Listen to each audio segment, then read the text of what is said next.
오늘 영상은 우리 집 통신비를 지켜줄 골키퍼 인터넷 끝판왕과 함께합니다.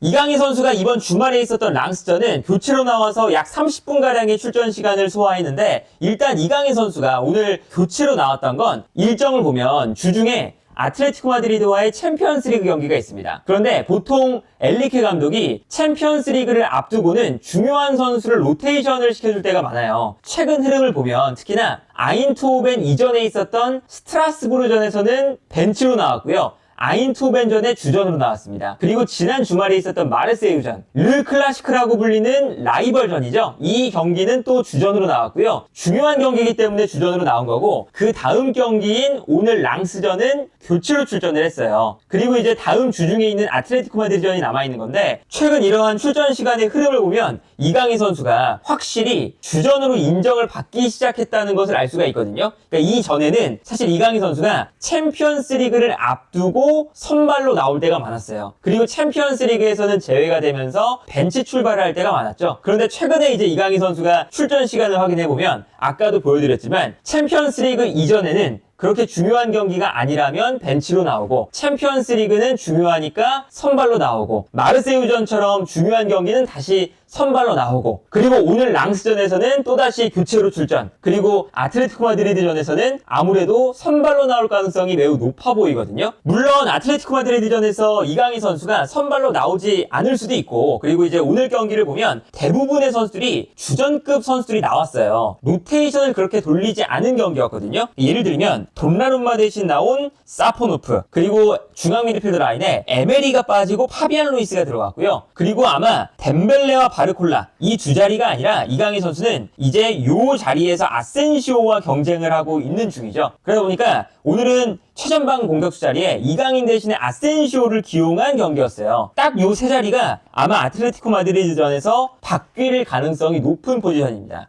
예를 들면 당연히 골키퍼는 돈나룸마가 나올 가능성이 높고, 그리고 미드필더 라인에는 에메리가 나오면서 네베스가 왼쪽, 에메리가 오른쪽에 배치될 가능성이 크고요. 그리고 아센시오 자리에 이강인 선수가 출전을 하는 이러한 형태가 되겠죠. 그러다 보니까 일단은 주전급 선수가 많이 나오긴 했지만, 그래도 파리 생제르맹의 베스트 11을 보면 몇몇 자리에 로테이션이 돌아갔는데, 그 로테이션이 돌아간 자리가 바로 이강인 선수가 최근에 꾸준하게 주전으로 나왔던 제루토베 자리에서 로테이션이 돌았다라고 볼 수가 있겠고요. 그러다 보니까 이강인 선수가 오늘 경기에서 교체로 출전을 할 때도 주전급 선수와 교체가 됐어요. 그러니까 오늘 경기는 이강인 선수가 제로톱으로 나온 게 아니라 덴벨레와 교체가 됐죠. 이제 오늘 랑스가 퇴장을 당하자마자 이제 1대0인 상황이었는데 덴벨레를 빼면서 체력적인 세이브를 해준 거거든요. 그리고 오늘 경기 선발로 출전하지 않은 이강인을 출전을 시키면서 이강인 선수에게도 출전 시간을 어느 정도 부여하지만 부담스럽지 않은 30분 정도를 부여한 거고요. 그리고 여기서 이강인 선수가 오늘 경기에서는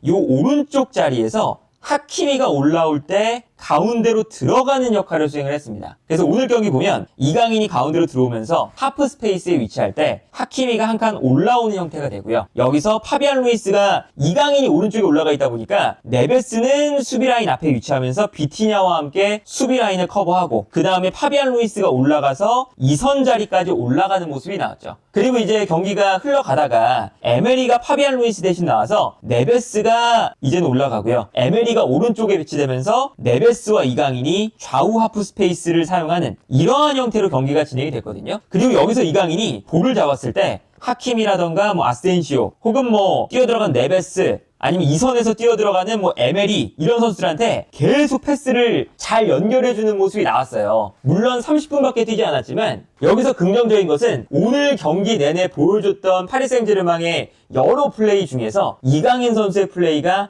가장 창의적이고 가장 공격을 할 때 상대 수비를 흔들 수 있는 플레이들이 나왔습니다. 심지어 아까 말씀드렸지만 이강인 선수가 딱 투입되던 시점이 랑스가 퇴장을 당하던 시점이라서 랑스가 한 명이 부족했어요. 그러다 보니까 완전히 수비 라인을 내리고 수비적인 형태를 만들면서 이제 경기를 했는데, 그러다 보니까 이강인을 투입시켜서 가운데로 들어오게 만들고 하키미가 올라가고, 물론 이제 이러한 형태를 늘상 파리 생제르맹이 만들긴 하지만 앞쪽에 있는 이 5명을 활용해서 어떤 공격이 이루어지냐면, 예를 들어서 하키미와 바르콜라, 이 두 선수가 좌우 측면으로 높게 올라갈 때 수비가 끌려나가면 이 공간으로 이강인이나 네베스가 위치하면서 창의적인 연결고리의 역할을 이 공간에서 할 수가 있고요. 반대로 상대 수비가 이강인이나 네베스를 따라 움직이면 하키미와 바르콜라에게 넓은 공간이 형성되는 걸 볼 수가 있습니다. 근데 오늘 경기는 특히나 이강인이 가운데로 들어오면서 수비를 가운데로 움직이게 만들었을 때 하키미가 이 넓은 공간을 활용하게끔 만드는, 혹은 하키미가 끌려나갔을 때 이강인이 이 좋은 자리에 위치할 수 있도록 위치적인 움직임 자체가 평소와는 약간 달랐습니다. 그래서 예를 들면 이제 이런 장면인데, 이 장면을 보면 왼쪽에 바르콜라가 있고요.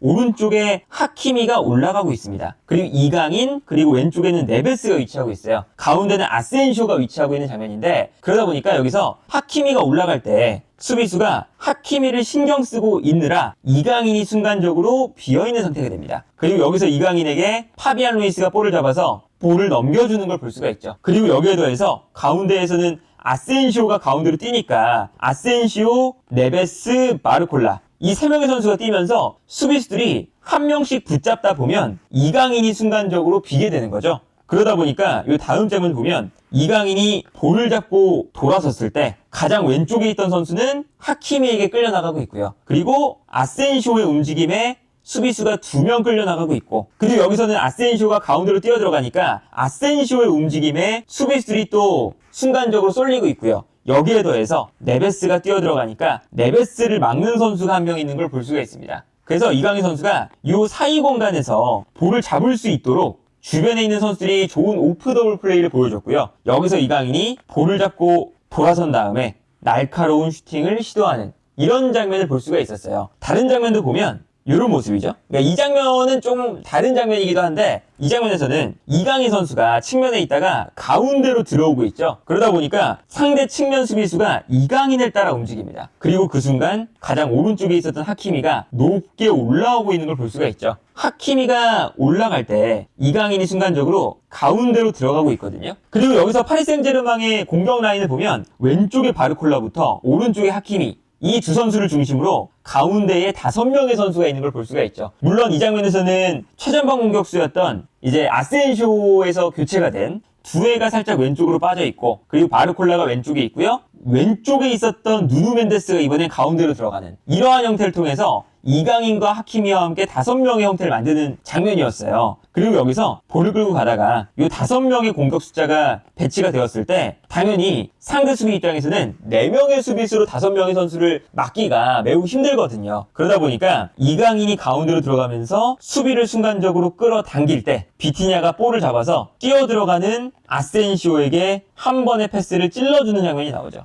그래서 이 다음 장면을 보면 한 번의 정확한 패스가 비티냐로부터 들어가는 걸 볼 수가 있고, 패스가 들어갔을 때 수비가 순간적으로 하키미에게 끌려나가는데, 그러면 이강인이 이번에는 살짝 뒤로 빠지면서 하키미에게 수비가 쏠릴 때 여기서 볼을 받을 수 있는 상황들을 만들거든요. 그래서 이 다음 장면을 보면 이강인이 살짝 뒤로 빠지면서 하키미에게 수비가 쏠릴 때 하키미가 볼을 잡아서 이강인에게 패스를 보내주고, 여기서 이강인이 볼을 잡아서 결정적으로 가운데 있는 선수에게 패스를 보내주면서 슈팅이 나오는 이런 장면이 나왔죠. 이 장면에서 이강인 선수가 결정적인 찬스 메이킹을 한 장면인데, 이 장면을 보면 이강인 선수가 오늘 오른쪽 측면에서 중앙으로 들어올 때 가운데로 들어오면서 수비를 끌고 들어오면서 하키미에게 공간이 나기도 하고, 하키미에게 수비가 끌려나가면서 이강인에게도 공간이 발생을 하는 이런 장면들을 볼 수가 있어요. 그리고 이제 이런 모습들을 보면 이 과정에서 이강인이 좋은 오프 더 볼 플레이, 그리고 온 더 볼 상황에서는 아주 창의적인 플레이를 통해서 상대 수비의 균열을 만든다는 걸 알 수 있거든요. 예를 들면 이제 이런 장면이죠. 이 장면을 보면 이강인이 또다시 약간 내려오면서 하프 스페이스 지역에 있고요. 하키미는 올라가고 있습니다. 그리고 여기서 이제 앞쪽에서는 에메리가 슬금슬금 올라오고 있는 장면이었거든요. 그래서 이 장면을 보면 일단 이강인을 따라서, 그리고 하키미를 따라서 수비수가 한 명씩 붙어요. 그리고 중원에서는 앞쪽에 있는 에메리에게 수비가 붙는 장면입니다. 그리고 이때 이강인이 살짝 내려오면서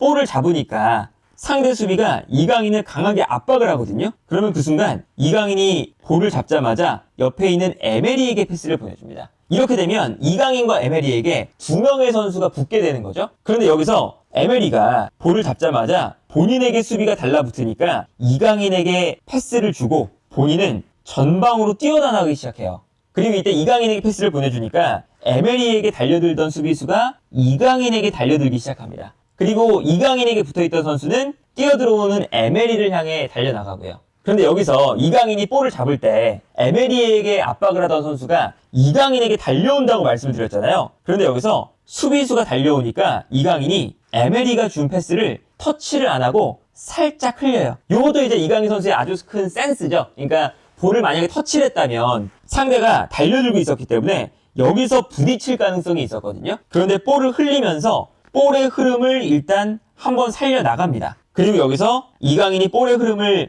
살려나가니까 상대 수비가 이강인을 향해서 달려가는데 이강인을 따라잡지 못했어요. 그리고 이강인은 볼을 흘리면서 돌아선 다음에 측면에 있는 하키미에게 패스를 보내줘요. 그리고 이강인에게 달려들던 수비수가 볼을 또 따라서 하키미에게 달려가거든요. 그리고 측면에 있는 선수가 하키미를 따라 또 끌려 나오고 있죠. 그런데 여기서 이 다음 장면을 보면 그러니까 파리 생제르맹 주변 선수들의 움직임도 좋고 이강인 선수의 움직임도 참 좋거든요. 아까 보여드렸던 에메리가 전방으로 뛰어나가고 있잖아요. 에메리가 뛰어나가면서 일단 수비수 한 명을 본인에게 끌어당겨요. 그리고 하키미에게 패스가 갔기 때문에 하키미가 볼을 잡을 때 하키미에게도 수비수가 한 명 달라붙습니다. 그리고 이강인에게 달라붙었던 수비수가 하키미에게 또 달려가죠. 그 순간 이강인이 하키미에게 달라붙는 수비수 그리고 에메리에게 달라붙는 수비수 요 사이를 가로질러서 침투하기 시작합니다. 그러니까 본인에게 달라붙던 수비수가 하키미에게 나가니까 요 공간으로 뛰는 거죠. 그래서 다음 장면을 보면 하키미가 볼을 잡을 때 하키미에게 두 명의 수비가 쏠리고 있고 반대편에서는 에메리에게 수비가 쏠리니까 요 사이 공간으로 이강인이 뛰어들어가는 걸 볼 수가 있어요. 그리고 뛰어들어가는 이강인에게 하키미가 패스를 보내줬고요. 요 움직임 자체가 뭐 주변 선수들과 이강인의 좋은 오프 더블로 만든 장면이었고요. 여기서 이강인 선수가 볼을 끌고 움직일 때 여기서도 정말 센스가 넘치는 게 뭐냐면 가까이서 보면요. 하키미가 이강인에게 패스를 보내줬어요. 근데 여기서 볼을 또 터치를 하는 순간 수비수들이 달려들 수가 있는 거잖아요. 근데 여기서 볼을 받자마자 뒷발로 컨트롤하면서 한 바퀴를 빙글 돕니다. 그러니까 이게 볼의 흐름을 바로바로 살려나간다는 거죠. 바로 전 장면에서도 이런 비슷한 장면이 나왔잖아요. 볼을 흘리면서 상대 수비가 달라붙지 못하도록 스피드를 살려가는 모습이 나왔는데 이 장면도 볼이 본인에게 왔을 때 역방향으로 터치를 하지 않도록 볼을 잡자마자 뒷발로 빙글 돌면서 터치를 해나가는 볼의 흐름을 살려나가는 이 터치가 딱 이루어지면서 상대 수비가 따라갈 수 없도록 이 공간을 활용하기 시작하고요. 그러다 보니까 이 다음 장면을 보면 이강인이 볼을 몰고 들어갈 때 상대 수비수들이 순간적으로 이강인을 따라가지 못했습니다. 그리고 여기서 에메리가 여전히 뛰어나가고 있었기 때문에 에메리에게 붙어 있었던 선수가 이강인과 에메리를 모두 마크해야 되는 상황이 나와요. 그러니까 이 장면이 이강인이 볼의 흐름을 잘 살려갔고 그리고 에메리가 잘 뛰어들어가고 있었기 때문에 2대1 상황이 나온 거죠. 그리고 이 장면에서 이강인이 접고 들어갈 때 에메리는 측면으로 뛰어나가는데 그러다 보니까 아무래도 상대 수비 입장에서는 가운데로 들어오고 있는 이강인을 따라갈 수밖에 없어요. 그리고 이때 이강인을 따라오니까 이강인이 가운데로 접고 들어가다가 뛰어들어가는 에메리에게 패스를 보내줍니다. 그러면서 에메리에게 정말 결정적인 또 공간에서 찬스가 나는 장면을 볼 수가 있었죠. 여기서 이제 에메리가 물론 막히긴 했지만 결정적인 크로스를 올릴 수 있는 상황이 만들어지는 거거든요. 이런 걸 보면 이강인 선수가 기본적으로 이번 시즌 정말 몸 상태 자체는 굉장히 좋아 보이고요. 좀 물이 올라와 있는 것처럼 보여요. 그러다 보니까 오늘 분명히 30분밖에 뛰질 않았는데 오늘 경기에서 가장 눈에 띄는 플레이를 한 선수가 바로 이강인이었습니다. 물론 뭐 그 전에도 바르콜라의 슈팅, 벤벨레의 뭐 골대를 맞는 슈팅 등등등이 있었지만 기본적으로 이제 아까 보여드렸던 뭐 볼의 흐름을 살려간다거나 이제 이강인이 볼을 잡아서